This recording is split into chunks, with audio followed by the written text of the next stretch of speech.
l'on aime les petits villages isolés de moins de 500 habitants, il ne faut pas manquer Feni. Connu pour avoir été le lieu de naissance du célèbre saint Brendan, un saint irlandais très connu en Irlande. Le village vit essentiellement du tourisme et de son port.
La cathédrale Saint-Brendan d'Artefert est une cathédrale en ruine.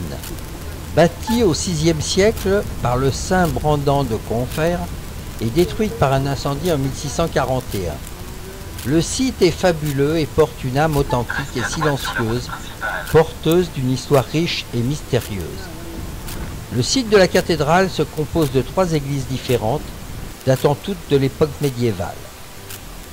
Bien que fondé au VIe siècle, le site a en effet su évoluer au fil du temps et s'est doté progressivement d'édifices voisins, dont une église du XIIe siècle, un temple Nao, également du XIIe siècle, et un temple Nagriffin du XVe.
La vue est dégagée et offre un joli spectacle sur la mer et la côte ouest irlandaise.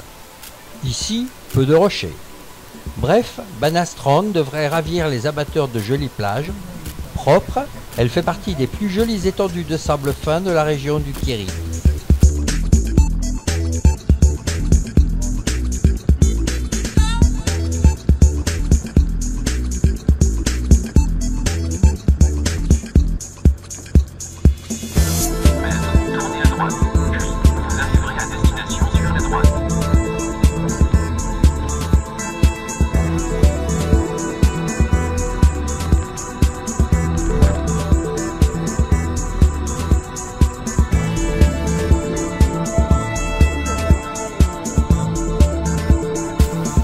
Ballybunion, très touristique, les voyageurs viennent y découvrir la beauté des ruines de son château, le Ballybunion Castle. Ballybunion est très apprécié pour la beauté de sa côte, ses plages et ses falaises remarquables.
atteint par la route N69, imposante bourgade sur les rives de la Séale, ruine d'un château du XIIe siècle.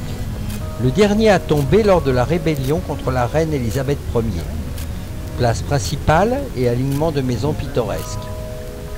Le château de Listovel est un des châteaux les plus massifs de tout le comté du Kerry.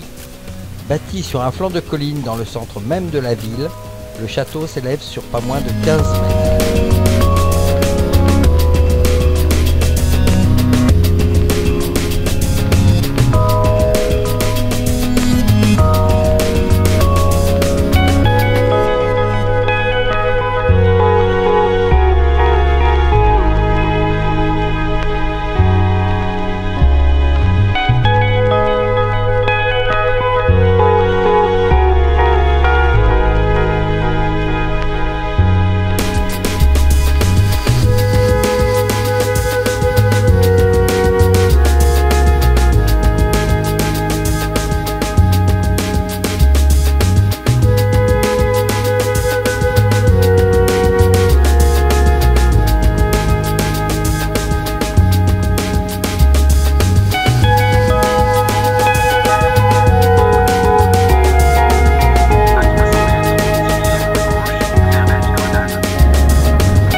Hadar est connu pour être le plus beau village de toute l'Irlande. Bien que la plupart le surnomment le village anglais, tant ce dernier rappelle les petits villages de Grande-Bretagne avec ses maisons aux toits de chaume et ses petits jardins cosy. Durant de longs siècles, Hadar fut sous la propriété du clan irlandais des Fitzgerald jusqu'aux rébellions irlandaises. Le village ne connaît son aspect actuel que depuis le XIXe siècle, lorsque les comtes d'Uraven décident de restaurer Hadar.